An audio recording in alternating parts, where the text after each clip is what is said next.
ఈరోజు అయితే మధ్యాహ్నం భోజనానికి చింత చిగురు పప్పు చేసినానండి, మా అత్త చేసినట్లు. అలాగే చోలకాయ కూర, కాకరకాయ కూర, గుడ్డల కారం చేసిన చూద్దానండి.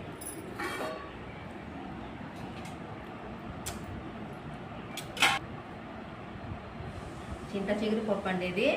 చింత చిగురులో మా అమ్మ ఇట్లా చేసేది, మా అత్త కూడా ఇట్లా చేసేది. చింత చిగురులో ఒక వంకాయ పెట్టినానండి, అట్లా చాలా టేస్టీగా ఉంటుంది.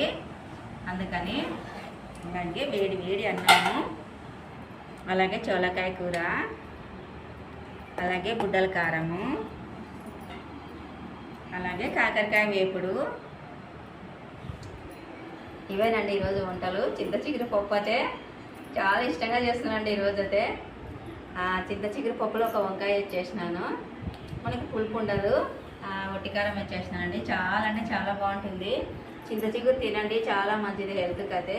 మా వీడియో నచ్చినట్టయితే లైక్ చేయండి, షేర్ చేయండి. బాయ్.